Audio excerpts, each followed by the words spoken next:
ഭയങ്കര എഫിഷ്യന്റ് ആയിട്ടുള്ള ഒരു ഡയറക്ടറാണ്. നമ്മൾക്ക് 100 കാര്യം ഉണ്ടെങ്കിൽ ആ 100 കാര്യം ഓർമ്മ ഉണ്ടാവും. ഓരോ കാര്യവും അതായോ ഇതായോ എന്നൊക്കെ ചോദിച്ചു നോക്കും. അപ്പൊ അങ്ങനെ ഭയങ്കര പുള്ളിയടുത്ത് വർക്ക് ചെയ്തപ്പോഴത്തേക്ക് ഒരുപാട് സാധനം പഠിക്കാൻ പറ്റി. എത്രയും കാര്യങ്ങൾ ഇങ്ങനെ ഓർത്ത് വെക്കും. അപ്പൊ പിന്നെ അത് മാത്രമല്ല, നമ്മളുടെ എഫിഷ്യൻസി ഇപ്പോൾ ഒരു 25% ആണെങ്കിൽ ഫാസിലിന്റെ കൂടെ വർക്ക് ചെയ്യുകയാണെങ്കിൽ നമ്മളത് 50% കൂടെ പുഷ് ചെയ്യണം. അങ്ങനെ നമുക്ക് വർക്ക് ചെയ്യാൻ പറ്റില്ല. കൃഷാന്ത് ചേട്ടൻ കുറച്ച് നമ്മളെ സ്വന്തമായിട്ട് വർക്ക് ചെയ്യാൻ സമ്മതിക്കും. അപ്പോൾ കുറച്ച് കോമഡി സാധനങ്ങളൊക്കെ കയ്യിൽ നിന്ന് ഇടാനൊക്കെ സമ്മതിക്കുന്നുണ്ട്. നമ്മൾ കുറച്ച് സാധനം ഞാനും ശ്രീനാഥ് എന്റെ കോംബോ ചെയ്ത് അവനും ഞാനും കൂടി ഇരുന്നിട്ട് കുറച്ച് സാധനങ്ങൾ കൗണ്ടർ പറഞ്ഞിട്ട് ഒരു പോയിന്റ് എത്തിയപ്പോൾ നമ്മൾ കയറി പോകുന്നുണ്ടാവും. പക്ഷെ അത് പറയാനോട് അത്രയും പോട്ടെ, മതി ആൾക്കാർക്ക് കാണാനുള്ളതാന്ന് പറഞ്ഞിട്ട് എനിക്ക് കുറച്ചുകൂടെ കംഫർട്ടബിൾ ആയിട്ട് തോന്നിയത് ആക്ടിങ് ആണ്. Direction you have to deal so much of things. അല്ലാതെ ഞാൻ ചെയ്തിട്ടുള്ളത് ഡയറക്ഷനാണ്. അപ്പോൾ ഡയറക്ഷൻ ഡിപ്പാർട്ട്മെന്റിലാണ് ഞാൻ വർക്ക് ചെയ്തിട്ടുള്ളത്. പിന്നെ ഞാൻ ചില്ലറ ചെയ്തതും ഡയറക്ടറായിട്ടാണല്ലോ. പിന്നെ അതില് പടം ക്യൂറേറ്റ് ചെയ്തിട്ടുണ്ട്. അല്ലാണ്ട് ഞാൻ ചില്ലറ പ്രൊഡ്യൂസ് ചെയ്ത് തന്നെയാണ്. അപ്പോ ഈ 3 ഡിപ്പാർട്ട്മെന്റ്സ് ആണ് ഞാൻ ഹാൻഡിൽ ചെയ്തിട്ടുള്ളത്. But I think I M good in acting compared to the other field.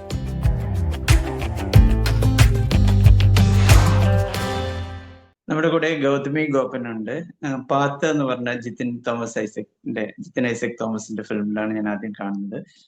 അതിനുശേഷം ഇപ്പോ ക്രോണിക്കിൾസ് ഓഫ് 4.5 ഗാങ് കൃഷ്ണൻ സംവിധാനം ചെയ്ത അതില് നല്ലൊരു ക്യാരക്ടർ, മെമ്മറബിൾ ആയിട്ടുള്ള ക്യാരക്ടർ, എനിക്ക് തോന്നുന്നത് കണ്ടിട്ടുള്ള എല്ലാവരും ആ ക്യാരക്ടറിനെ ഓർത്തിരിക്കുന്നുണ്ടാവും. ഈ 2 സിനിമകളിലും കാണുമ്പോൾ നമുക്ക് ഇദ്ദേഹത്തിന്റെ ഒരു ടാലന്റ് മനസ്സിലാവും. So welcome Gautami. Thank you. ആദ്യം സംഭവിച്ച പാത്താണോ ക്രോണിക്കിൾസ് ഓഫ് 4.5 ഗാങ് ആണോ? ആദ്യം ക്രോണിക്കിൾസ് ഓഫ് 4.5 ആണ് സംഭവിച്ചത്. അത് ഞാനൊരു വീഡിയോ, ഒരു റിയൽ ഇൻസിഡന്റ് ബേസ്ഡ് ആയിട്ട് ഒരു വീഡിയോ ചുമ്മാ റെക്കോർഡ് ചെയ്തിട്ടുണ്ടായിരുന്നു. അപ്പൊ ഞാൻ ഇങ്ങനെ ഡയറക്ടേഴ്സിന് അയച്ചു കൊടുക്കുന്ന പോലെ ഞാൻ കൃഷാന്ത് ചേട്ടന് അയച്ചു കൊടുത്തിട്ടുണ്ടായിരുന്നു. പുള്ളി ചോദിച്ചു ചെറിയൊരു റോൾ ആണെങ്കിൽ ചെയ്യുമോ എന്ന് ചോദിച്ചു. അപ്പോൾ ഓൾമോസ്റ്റ് ഇതിന്റെ ഷൂട്ട് കഴിഞ്ഞു, പകുതിയോടെ ഷൂട്ട് കഴിഞ്ഞു എന്ന് തോന്നുന്നു. അപ്പൊ ഞാൻ പറഞ്ഞു ഐ വാസ് എക്സൈറ്റഡ്. എന്നിട്ട് ഞാൻ ഷുവർ എന്ന് പറഞ്ഞിട്ട് 2023 എൻഡിലൊക്കെയാണ് അത് കാസ്റ്റ് ചെയ്യുന്നത്. അത് കഴിഞ്ഞിട്ട് അത് ഷൂട്ട് നടക്കുന്നത് 2024 ആണ്. അപ്പോ ചെറിയൊരു ക്യാരക്ടറാണ് അത്. പക്ഷെ ആ ക്യാരക്ടറിനെക്കാട്ടിലും കൂടുതൽ എനിക്ക് ഒരു വർക്ക് ഉണ്ട് എന്നുള്ളൊരു എക്സ്പെക്ടേഷൻ വെയിറ്റ് ചെയ്തിരിക്കുന്ന ഒരു സാധനമായിരുന്നു എനിക്ക് കൂടുതൽ ഹാപ്പിനെസ് കിട്ടിയിട്ടുണ്ടായിരുന്നു. അത് കഴിഞ്ഞിട്ടാണ് പാത്ത് സംഭവിക്കുന്നത്.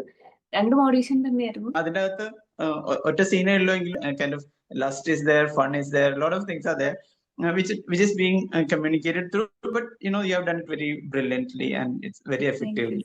അപ്പോ സോ എന്തായിരുന്നു അതിന് തന്നിട്ടുള്ള ഒരു ബ്രീഫ് എന്തായിരുന്നു? എന്നോട് ഒരു പോലീസ് ക്യാരക്ടർ എന്നാണ് പറഞ്ഞിട്ടുണ്ടായിരുന്നത്. പിന്നെ എന്റെ ഓഡീഷൻ ശരിക്കും ഈ ഫസ്റ്റ് ഇൻട്രൊഡക്ഷൻ സീനിലുള്ള സാധനമായിരുന്നു. അപ്പോ ഞാൻ അത് ഓഡീഷൻ ചെയ്തിട്ട് പ്രശാന്ത് ചേട്ടന് ഇഷ്ടപ്പെട്ടു എന്ന് തോന്നുന്നു. പുള്ളി ചിരിച്ചിട്ടൊക്കെയാണ് തിരിച്ച് റിപ്ലൈ ചെയ്തിട്ടുണ്ടായിരുന്നത്, നന്നായിട്ടുണ്ട് എന്ന് പറഞ്ഞിട്ട്. അതിനുശേഷമാണ് ഓഡീഷൻ ആയിട്ട് പിന്നെ ചെയ്തതും അങ്ങനെ ആക്കിയതും ഒക്കെ. അപ്പൊ പക്ഷെ അപ്പൊ 2 ഒരു ട്രാൻസ്ഫോർമേഷൻ ഉണ്ട് എന്ന് അറിഞ്ഞപ്പോ തന്നെ രസമുള്ള ഒരു പരിപാടിയാണെന്ന് തോന്നി. അപ്പൊ അങ്ങനെ രസമുണ്ടായിരുന്നു. So what were you doing before Krishnan identified you as an actor? Part സംഭവിക്കുന്ന എന്റെ 9th ഇയർ ഓഫ് ഓഡീഷനിങ് കൊടുക്കുന്ന സമയത്താണ്. അപ്പൊ ഞാൻ കുറെ നാളായിട്ട് ട്രൈ ചെയ്യുന്നുണ്ട്. അപ്പൊ അതിനു മുന്നേ ഞാൻ ഒരു ഷോർട്ട് ടേം കോഴ്സ് ചെയ്തിട്ടുണ്ടായിരുന്നു സത്യജിത്ര ഫിലിം ഇൻസ്റ്റിറ്റ്യൂട്ടില്. പിന്നെ ശരി, short term 6 months course, short term course ആയിരുന്നു. പിന്നെ അല്ലാണ്ട് ഞാൻ എഡ്യൂക്കേഷൻ കണ്ടിന്യൂ ചെയ്തു. പിന്നെ വർക്ക് ചെയ്യുന്നുണ്ടായിരുന്നു. ഞാൻ ചെന്നൈയിൽ വർക്ക് ചെയ്യുമായിരുന്നു. ഞാൻ സബ്സി എഞ്ചിനീയർ ആയിരുന്നു. അത് കഴിഞ്ഞ് പിന്നെ കമ്പനി ഷിഫ്റ്റ് ആവും, അങ്ങനത്തെ കുറച്ച് പരിപാടികളൊക്കെ വന്നിട്ട് പിന്നെ പുറത്തും ഓഫേഴ്സ് വരുന്നുണ്ട്. അപ്പൊ പക്ഷെ എനിക്ക് സിനിമ എന്നുള്ള സാധനം ഇങ്ങനെ മനസ്സിൽ സ്റ്റക്ക് ആയതുകൊണ്ട് അപ്പൊ ഞാൻ വിചാരിച്ചു രണ്ടും കൂടെ ഇത് just I try fully once എന്നുള്ള രീതിയിൽ റിസൈൻ ചെയ്തതാണ്. കാരണം ഓഡീഷൻസ് കൊടുക്കുന്നൊന്നും സംഭവിക്കുന്നില്ല. അപ്പൊ there is no hope actually. So അപ്പോ അത് റിസൈൻ ചെയ്തിട്ട് പിന്നെ കൊച്ചിയിലേക്ക് ഷിഫ്റ്റ് ചെയ്തു. അപ്പോഴത്തേക്കാണ് ഇത് സംഭവിക്കുന്നത്. പക്ഷെ ഇത് സംഭവിച്ചത് 2023 സമയത്താണ് ഓഡീഷൻ നടക്കുന്നതും. അപ്പൊ ആ സമയത്ത് നമുക്ക് പറഞ്ഞു നിൽക്കാനായിട്ടൊരു സാധനം എന്നുള്ള രീതിയിൽ എനിക്കത് ഭയങ്കര ഇമ്പോർട്ടന്റ് ആയിരുന്നു ഈ വർക്ക്.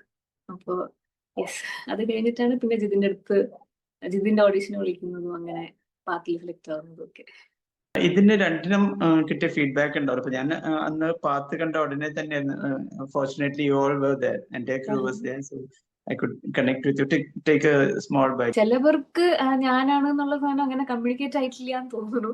അപ്പൊ അത് ഞാനത് ഷെയർ ചെയ്യുമ്പോഴത്തേക്ക് ഇതിലുണ്ടോ അങ്ങനത്തെ ഒരു സാധനം ഉണ്ടായിരുന്നു. അതിങ്ങനെ കുറച്ച് പതിയെ എത്തുന്നേ ഉള്ളൂ. കണ്ടവർക്ക് നല്ല അഭിപ്രായം പറഞ്ഞു. So that is happy thing to know. ഇതിലൊരു ഡുവാലിറ്റി ഉണ്ട്, ലൈക്ക് ദ ക്യാരക്ടർ ഹാസ് വേറെ രീതിയിൽ ഫേക്ക് ചെയ്തിട്ടാണ് like police officer is doing that. So while doing that character how was your experience? Like ഇതിലൊരു ഫൺ ഉണ്ട് ചെയ്യുമ്പോൾ ആ ഫണ്ണ് ആളുകളിലേക്ക് കമ്മ്യൂണിക്കേറ്റ് ആവണം, at the same time you are getting in to serious thing. Fun ശരിക്കും കൃഷ്ണാന്തേട്ടൻ കുറച്ച് നമ്മളെ സ്വന്തമായിട്ട് വർക്ക് ചെയ്യാൻ സമ്മതിക്കും. അപ്പോ കുറച്ച് കോമഡി സാധനങ്ങളൊക്കെ കയ്യിൽ നിന്ന് ഇടാനൊക്കെ സമ്മതിക്കുന്നുണ്ട്. അപ്പൊ നമ്മൾ കുറച്ച് സാധനം ഞാനും ശ്രീനാഥ് എന്റെ കോംബോ ചെയ്ത് അവനും ഞാനും കൂടി ഇരുന്നിട്ട് കുറച്ച് സാധനങ്ങൾ കൗണ്ടർ പറഞ്ഞിട്ട് ഒരു പോയിന്റ് എത്തിയപ്പോ നമ്മൾ കയറി പോകുന്നുണ്ടാവും. പക്ഷെ അതിന്റെ പറയാനോട് അത്രയും പോണ്ട, മതി ആൾക്കാർക്ക് കാണാനുള്ളതാന്ന് പറഞ്ഞിട്ട് കട്ട് ചെയ്തിട്ട് നമ്മൾ ആവശ്യത്തിനുള്ള പോഷൻ മാത്രം വെച്ചിട്ട് അത് ജസ്റ്റ് ഒന്ന് റിഹേഴ്സ് ചെയ്തിട്ട് പിന്നെ അവിടെ പോയി ചെയ്യുകയായിരുന്നു ആ സംഭവം. അപ്പോ എനിക്ക് ആദ്യം ചെറിയൊരു കൺഫ്യൂഷൻ ഉണ്ടായിരുന്നത്, പോലീസുകാരി ഇത് ഫേക്ക് ചെയ്യുമ്പോഴത്തേക്ക് എന്തായാലും ചിലപ്പോൾ ഒരു ഫേക്ക്നെസ് അടിക്കാൻ സാധ്യതയില്ലേ, റിയൽ ഇതാണെന്ന് തോന്നില്ലല്ലോ എന്ന് തോന്നി. പക്ഷെ പിന്നീട് കഥ ഡിമാൻഡ് ചെയ്യുന്നത് അങ്ങനെയല്ലല്ലോ, ആ ഒരു റിയാലിറ്റി അല്ലല്ലോ. അപ്പൊ അങ്ങനെ ചെയ്തതാണ്. രണ്ടും കുറച്ച് എനിക്ക് ചെയ്യാൻ പറ്റുന്ന രീതിയിൽ നല്ല ക്യാരക്ടറൈസ് ആയിട്ട് ചെയ്തു, അങ്ങനെ ചെയ്തത്. അതായിരുന്നു എന്റെ ഒരു വേ ഓഫ് അപ്രോച്ച് അതിൽ. ഈ സത്യത്തിലുള്ള കോഴ്സ് എന്താ, ആക്ടിങ് തന്നെയായിരുന്നു കോഴ്സ് ചെയ്തത്? അതൊരു ഷോർട്ട് ടേം ആക്ടിങ് കോഴ്സ് ആയിരുന്നു. ആക്ടിങ് കോഴ്സ് ബാക്ക്ഗ്രൗണ്ട് ഒന്നും ഇല്ലാത്തതുകൊണ്ട് എന്താണ് ആക്ടിങ്, അങ്ങനെയാണ് എന്താണ് സംഭവം, അതൊക്കെ ഒന്ന് എക്സ്പ്ലോർ ചെയ്യാൻ വേണ്ടി ഒരു ഇൻസ്റ്റിറ്റ്യൂട്ടിൽ പോകുന്നത് നന്നായിരിക്കും തോന്നി. പിന്നെ അങ്ങനെ സത്യജിത്രയിൽ പോയി പറ്റും.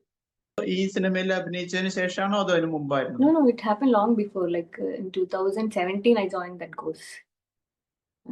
അതിന് മുന്നേ ചെറിയ ഷോർട്ട് ഫിലിംസ് ചെയ്യുന്നുണ്ടായിരുന്നു, ഓഡീഷൻസ് അപ്പോഴും അറ്റൻഡ് ചെയ്യുന്നുണ്ടായിരുന്നു. എന്താണെന്ന് കൂടുതൽ അറിയാനും കൂടെ ആയിട്ടാണ് ഒരു നല്ല ഇൻസ്റ്റിറ്റ്യൂട്ടിൽ തന്നെ ജോയിൻ ചെയ്യണം വിചാരിച്ച് സത്യജിത്രയിൽ പോയി. I heard that you are also directed a short film. So how was that, and what is it available on YouTube? അത് റിലീസ് ചെയ്തിട്ടില്ല. അതിന്റെ പ്രീമിയർ ഇപ്പോ ബാംഗ്ലൂർ ഇന്റർനാഷണൽ ഷോർട്ട് ഫിലിം ഫെസ്റ്റിവലിൽ കഴിഞ്ഞതേ ഉള്ളൂ. അവിടെയായിരുന്നു എന്റെ പ്രീമിയർ. അപ്പൊ ഫെസ്റ്റിവൽ റൺ നടക്കട്ടെ എന്ന് വിചാരിച്ച് വച്ചിരിക്കുകയാണ്. അപ്പോ അത് ജസ്റ്റ് ഒരു ഷോർട്ട് 8 minutes 32 seconds വരുന്ന ഒരു ചെറിയ ഷോർട്ട് ഫിലിമാണ്. നല്ല ഇൻട്രസ്റ്റിംഗ് ആയിരുന്നു. ഞാൻ ആ വർക്ക് കഴിഞ്ഞ ശേഷം എനിക്ക് ടെക്നീഷ്യൻസിന്റെ അടുത്തുള്ള റെസ്പെക്ട് ഭയങ്കരമായിട്ട് കൂടിയിട്ടുണ്ട്. ആക്ടിംഗ് കോഴ്സിന്റെ അകത്ത് ഇത്തരം കാര്യങ്ങളും സ്ക്രീൻ പ്ലേ റൈറ്റിംഗ് അല്ലെങ്കിൽ ടെക്നിക്കൽ സൈഡ് ഒക്കെ പഠിപ്പിക്കുന്നുണ്ട്, അതോ you know how was that, how did you learn about while doing only you learn, എങ്ങനെയാണത്? അവിടെ ചെറുതായിട്ട് ഇങ്ങനെ പഠിപ്പിച്ചു പോയിട്ടുണ്ട്, പക്ഷെ അത് അല്ലായിരുന്നു ബേസിക്സ്. പിന്നെ ഞാനിങ്ങനെ കഥ ഫ്രണ്ട്സിനോട് പറയുന്നുണ്ടായിരുന്നു.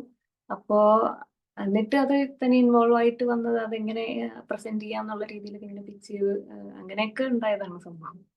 ഷോർട്ട് ഫിലിം ചെയ്തു, അതിനുശേഷം ഇപ്പൊ സിനിമകൾ കാണുന്നുണ്ടാവല്ലോ, അപ്പോ കാഴ്ചയുടെ ഒരു പെർസ്പെക്റ്റീവ് മാറിയിട്ടുണ്ടോ? അത് മാറിയിട്ടുണ്ടോ? ഓഫ്കോഴ്സ്. ഞാൻ അത് കോഴ്സ് കഴിയുമ്പോൾ തന്നെ നമ്മൾ ജസ്റ്റ് സിനിമ കാണുന്ന രീതി ചെറുതായിട്ടൊന്ന് മാറും.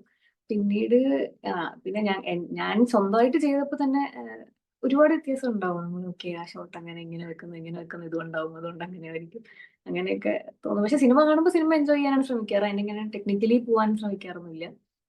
പക്ഷെ ചിലപ്പോൾ അത് കഴിഞ്ഞിട്ട് ഫ്രണ്ട്സ് ആയിട്ട് ഡിസ്കഷൻസ് പരിപാടി ഉണ്ടാകുന്ന സമയത്ത് അങ്ങനെ കുറച്ച് സംസാരിക്കും, മാത്രമേ ഉള്ളൂ. ഈ 2 സിനിമകൾക്ക് ശേഷം ഓഫേഴ്സ് വന്നിട്ടുണ്ടായിരുന്നോ? ശേഷം ലാസ്റ്റ് കോൾ എന്ന് പറഞ്ഞൊരു പടം ചെയ്തു. അത് വിനായക് സുധനാണ് ഡയറക്ടർ. പുള്ളി ജിയോ ബേബി പിന്നെ ഗിബിങ്കോ പിന്നെ ആക്ടർ പുള്ളിയാണ് അതിൽ ലീഡ് ചെയ്തിരിക്കുന്നത്. അപ്പോ അതിന്റെ പോസ്റ്റ് പ്രൊഡക്ഷൻ നടക്കുകയാണ്. അപ്പൊ അതില് ഫീമെയിൽ ലീഡ് ഞാനാണ് ചെയ്തിരിക്കുന്നത്. അപ്പോ അതാണ് അടുത്ത പാത്ത് കഴിഞ്ഞിട്ട് സംഭവിച്ചതാണ്. പക്ഷെ എന്റെ post production is taking some time, അതാണ് അതിന്റെ സ്റ്റേറ്റസ്. പിന്നെ അതിനുശേഷം ഫാസിൽ റസാഖ് തടവിന്റെ സംവിധായകൻ, പുള്ളിയുടെ പടത്തിൽ ഇപ്പോ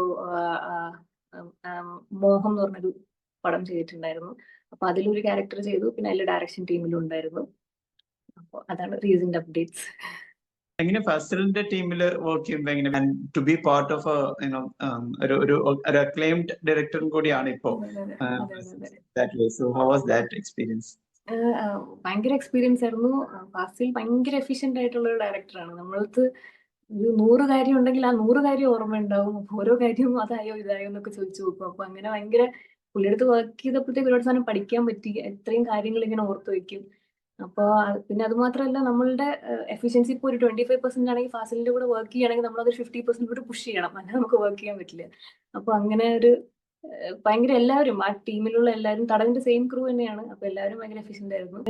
പിന്നെ വിനായക് സുധൻ ഞാൻ പറഞ്ഞില്ലേ, ഞാൻ ലാസ്റ്റ് കോൾ വർക്ക് ചെയ്ത്, പുള്ളി തടവിന്റെ എഡിറ്ററാണ്. പുള്ളി തന്നെയാണ് ഈ പടം എഡിറ്റ് ചെയ്യുന്നത്. അപ്പോ ഞാൻ പുള്ളിനോട് നേരത്തെ വർക്ക് ചെയ്തിട്ടുള്ളതുകൊണ്ട് അത് ഓക്കെ ആയിരുന്നു. പിന്നെ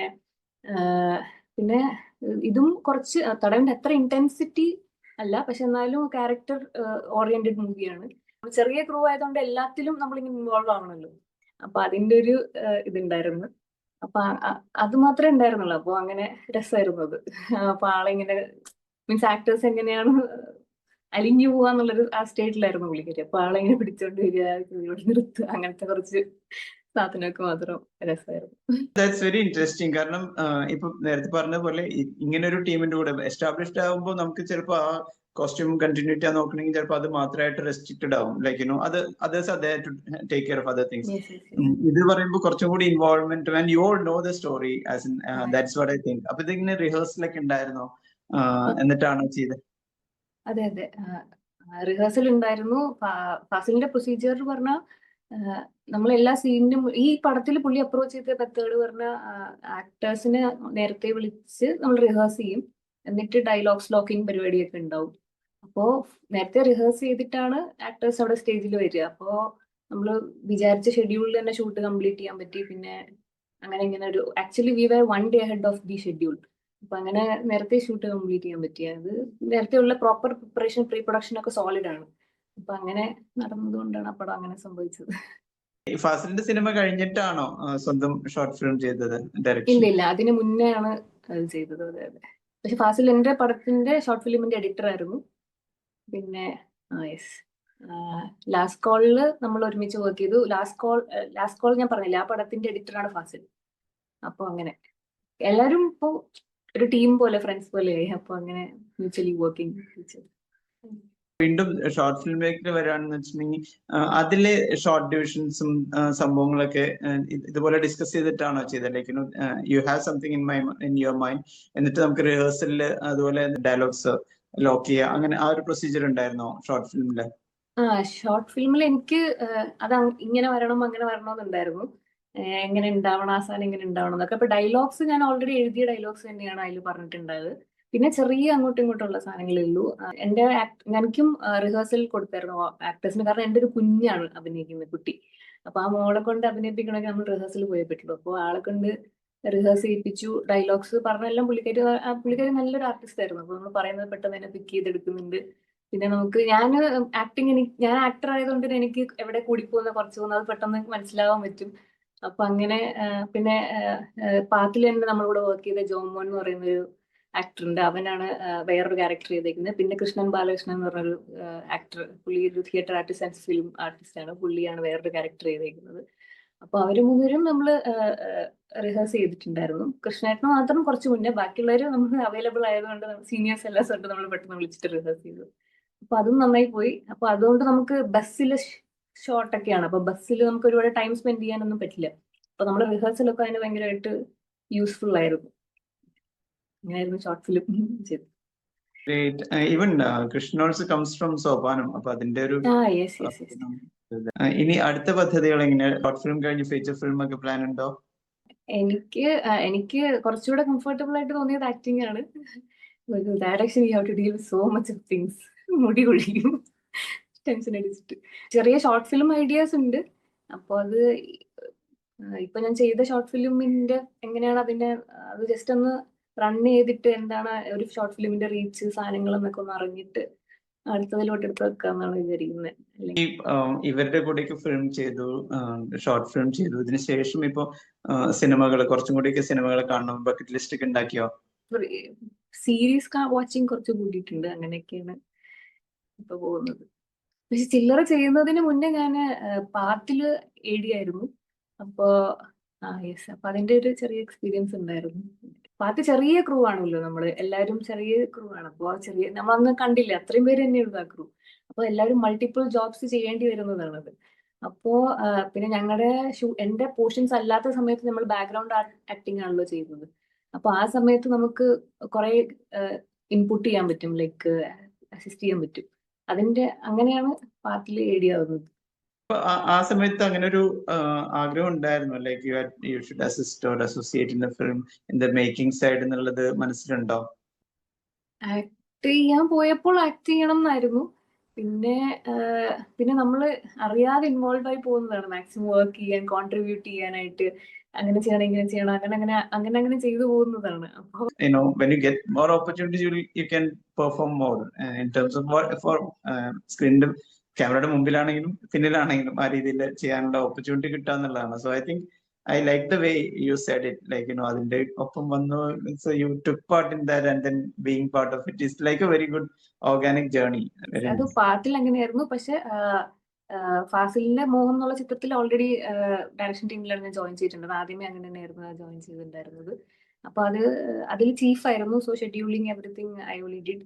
സോ അങ്ങനെ ചില്ലർ ചെയ്തതിന്റെ എക്സ്പീരിയൻസ് ഒരുപാട് ഉപയോഗപ്പെട്ടു. ഇത് ഇനി ഈ ഷോർട്ട് ഫിലിം ഇതുപോലെ ഫെസ്റ്റിവൽസിലൊക്കെ പോയിട്ട് you will make it public, അങ്ങനെയാണോ?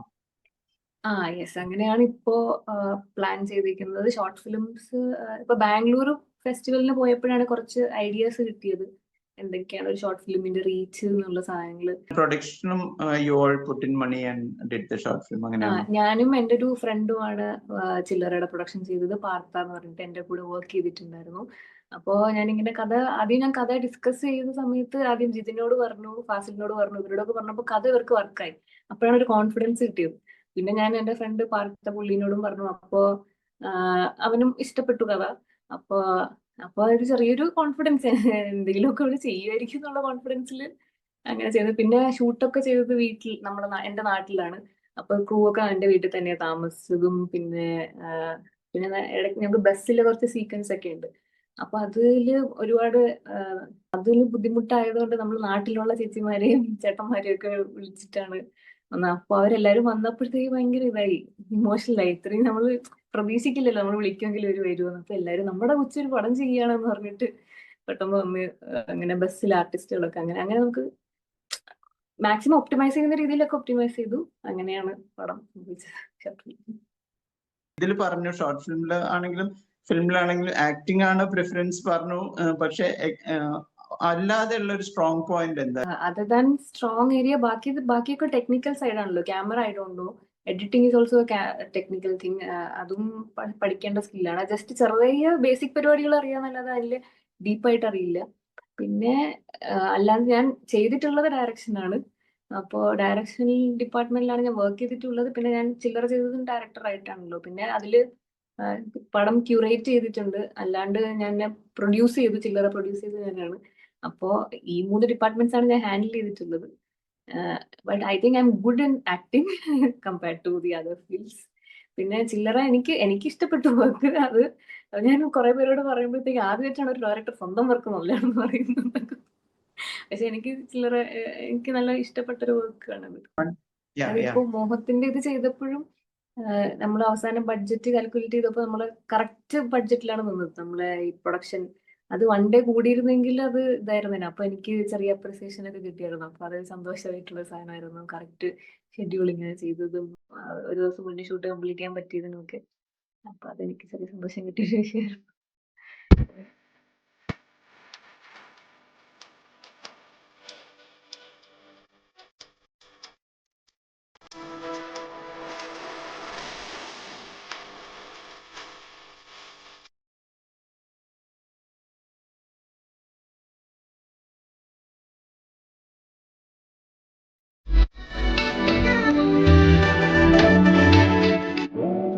ചില്ലറയിൽ എന്റെ ക്യാമറ ചെയ്തത് ആകാശ് നാഥ് എന്ന് പറഞ്ഞ എന്റെ ഫ്രണ്ടാണ്. പുള്ളി എന്നോട് സെറക്തിയിൽ പഠിച്ചതാണ്. പിന്നെ സൗണ്ട് പാത്തിൽ എന്നെ സൗണ്ട് ചെയ്ത ആളാണ് സിംഗ് സൗണ്ട് റെക്കോർഡിസ്റ്റ് വിപിൻ എന്ന് പറഞ്ഞിട്ട്.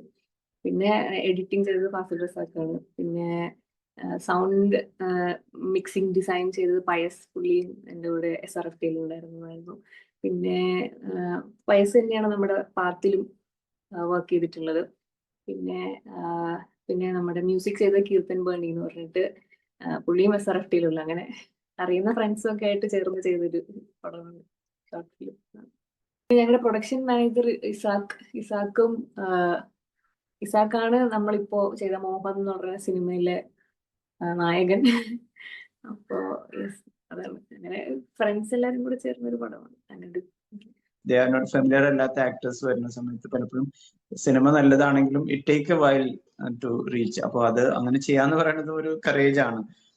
To do a feature film, where there is no prominent stars or gold stars. അത് ജിതിനും അത് തന്നെയാണ് ചെയ്തത് പാർട്ടില്. ഇതിലാണെങ്കിലും തടവിലാണെങ്കിലും അങ്ങനെ ഒരു ഇൻഡിപെൻഡന്റ് അങ്ങനെ നോൺ കാസ്റ്റ് ഒന്നും ഇല്ല. ഞാനും ആഷിക്കുമാണ് പാർട്ടിൽ ചെയ്തിരിക്കുന്നത്, അതേപോലെയാണ് ഇവിടെ. അപ്പൊ അങ്ങനെ ഇപ്പൊ അങ്ങനെ ഒരു പടത്തിന് അത്രയും നമുക്ക് IFFK അത്രയും ഇത് കിട്ടിയപ്പോഴത്തേക്ക് ഭയങ്കര സന്തോഷമായിരുന്നു. അങ്ങനെ ആരും അറിയില്ല. ഇപ്പൊ ഞാൻ 4 സംഘത്തിന്റെ പ്രീമിയറിൽ പോയിട്ടുണ്ടായിരുന്നു, അതിന്റെ 3 എപ്പിസോഡ്. അപ്പൊ അടുത്തൊരു പുള്ളിക്കാരി ഇരുന്നിട്ട് ഇങ്ങനെ ചോദിക്കുന്നുണ്ടായിരുന്നു, പാത്തിൽ അഭിനയിച്ചതല്ലേ ഞാൻ. എന്റെ പുള്ളിക്കാരി അത് എന്നെ ഐഡന്റിഫൈ ചെയ്തിട്ട് കുറെ നേരം ഇങ്ങനെ സംസാരിച്ചു, പടം വർക്കായി എന്നൊക്കെ പറഞ്ഞിട്ട്. അപ്പൊ അത് ചെറിയ സന്തോഷം തരുന്ന ഒരു കാര്യമാണ്. ചെറുതല്ല, വലിയ സന്തോഷം തരുന്ന ഒരു സംഭവമായിരുന്നു. അങ്ങനെ നോൺ ഫേസസ് അല്ലെങ്കിലും ഓഡിയൻസ് കാണുന്നുണ്ട്. അങ്ങനെ ഒരു പ്ലാറ്റ്ഫോം നമുക്ക് IFFK ഒക്കെ ഉള്ളത് കൊണ്ടാണ് കിട്ടുക എന്ന് തോന്നുന്നു. ഇപ്പൊ തടവായിരുന്നാലും അങ്ങനെ തന്നെയാണ്, അങ്ങനെ ഓണല്ല. പക്ഷെ അതിന് ആവശ്യമുള്ള റെക്കഗ്നീഷൻ കിട്ടി പടത്തിന്, മറ്റേ സ്റ്റേറ്റ് അവാർഡ് ത്രൂ ഒക്കെ. അപ്പൊ അങ്ങനെ ഒരു കൺസിഡറേഷൻ ഒക്കെ ഗവൺമെന്റും ചെയ്യുന്നതിലൊക്കെ കൊണ്ടുള്ളത് അതിന്റെ ഒരു സന്തോഷം. ഡിസ്ട്രിക്ട് ലെവലില് തടവ് ഒരുപാട് അപ്രീഷിയേറ്റ് ചെയ്യപ്പെടുന്നു. പിന്നെ ഓഡിയൻസ് ഇതും കിട്ടിയത് തടവിനായിരുന്നു ആ വർഷം. അതെ, അത് ഇന്റർനാഷണൽ കോമ്പറ്റീഷനിലായിരുന്നു പടം. അപ്പൊ അതിന് പിന്നെ അവാർഡ്സും ഉണ്ടായിരുന്നല്ലോ, 3 or 4 അവാർഡ്സ് ഉണ്ടായിരുന്നു. Very nice. So wish you all the best. Thank you for having me. Thank you. Bye bye. All the best. Thank you.